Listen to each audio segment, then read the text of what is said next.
இவ்வளோ நேரம் நம்ம படித்ததை இப்போ டீச்சர் வந்து போர்டில் எழுதி போட்டிருக்கேன். கொஞ்சம் பார்ப்போமாமா? நம்ம கண்ணாடியில் பார்க்கும்போது அப்படியே நம்ம உருவம் தெரியுமா தெரியாதா? தெரியுமா தெரியாதா? கண்ணாடியில் போய் நின்று நீ பார்க்குறலாமா உன் ஃபேஸை முழுசாக நின்று பார்த்தாலுமே நம்மளுடைய உருவம், நம்மளுடைய பிம்பம், அந்த பிம்பம் அதில் கரெக்டாக தெரியுமா தெரியாதா? மாற்றி தெரியுமா? மாற்றி தெரியுமா தெரியாதா? தெரியாது. அப்படியே தான் நம்ம என்ன செய்வோம் தெரியும். ஏன் நம்ம அப்படியே தெரியும் தெரியுமா? இவ்வளோ நேரம் சொல்லி கொடுத்துருக்கேன். மனிதன் வந்து சமச்சீர் தன்மை உள்ளவன். மனிதன் வந்து எப்படிப்பட்டவன்? சமச்சீர் தன்மை உள்ளவன். அதனால் நம்ம என்ன செய்வோம் அப்படியே தெரியுவோம். சரியா? சரி, இப்போ இந்த எழுத்துக்கள்லாம் டீச்சர் எழுதி போட்டிருக்கேன் பார்த்தீங்களாம்மா? எழுதி போட்டிருக்கேனா இல்லையா? எந்த எந்த எழுத்தெல்லாம் சமச்சீர் தன்மையாக இருக்கும், எந்த எந்த எழுத்தெல்லாம் சமச்சீர் தன்மையாக இருக்காது, சமச்சீர் அற்றதாக இருக்கும் அப்படிங்கிறத நம்ம இப்போ என்ன செய்ய போகிறோம்? பார்க்க போகிறோம். ஒரு எழுத்தை ரெண்டாக பிரிக்கும்போது ஒன்றன் மீது ஒன்று சமமாக பொருந்துச்சுன்னா அது சமச்சீர் வாய்ந்தது.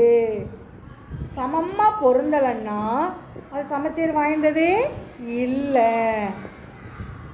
சரியா? இப்போ எடுத்துக்காட்டாக நம்ம என்ன சொல்லலாம் அப்படின்னா, ஒரு இலை எடுத்துக்கிறோன்னு வச்சுக்கோயேன். அந்த இலைக்கு நடுவில் நரம்பு போகுது பார்த்தியாம்மா? இலைக்கு நடுவில் நரம்பு போகுது பார்த்தியா? அப்போ இலையை நம்ம ரெண்டாக மடிக்கும். அந்த நரம்போடு கரெக்டாக வச்சுக்கிட்டு அப்படி கரெக்டாக ரெண்டாக மடித்தோம் அப்படின்னா அது கரெக்டாக பொருந்தி இருக்கும். அப்போ அந்த இலை வந்து என்னது? சமச்சீர் வாய்ந்தது அப்படின்னு நம்ம என்ன செய்வோம்? சொல்லுவோம். அப்படி தானம்மா? அதே மாதிரி தான் இதுவும். இப்போது டீச்சர் A to Z வரை என்ன செஞ்சுருக்கேன்? எழுதி போட்டிருக்கேன்டா. பார்த்துட்டிங்களா?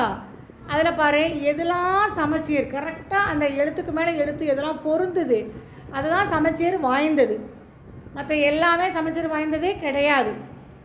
இப்போது A to Z வரை எழுதி போட்டிருக்கிறதுல A H I M O T U V W X இது எல்லாத்தையுமே நான் டீச்சர் என்ன பண்ணியிருக்கேன்? ரவுண்ட் அப் காமிச்சிருக்கேன். உங்களுக்கு கலர் சாக் பீஸில் எழுதி ரவுண்ட் அப் பண்ணி காமிச்சிருக்கேன். ஏன்? இது எல்லாமே எப்படிப்பட்ட எழுத்துக்கள்? எப்படிப்பட்ட எழுத்துக்கள்மா? சமச்சீர் தன்மை வாய்ந்த எழுத்துக்கள்.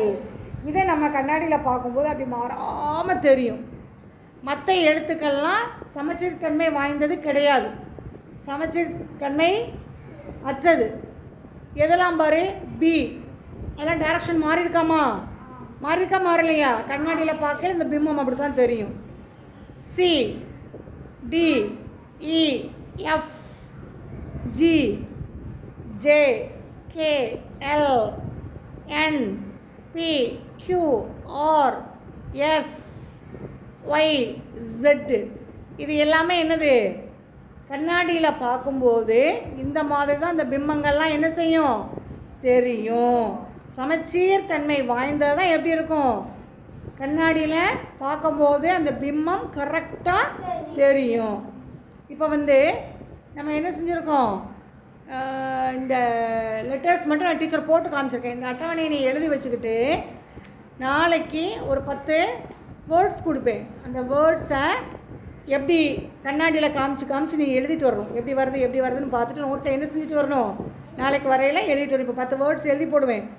அந்த ஒவ்வொரு வேர்ட்ஸையும் நீ என்ன செஞ்சுக்கோ? ஸ்லைட்டில் எழுதி கண்ணாடியில் காமிச்சு அது எப்படி தெரியுது அப்படிங்கிறத என்ன செய்யணும்? செக் பண்ணி உன்னுடைய நோட்டில் என்ன செஞ்சுட்டு வரணுமா?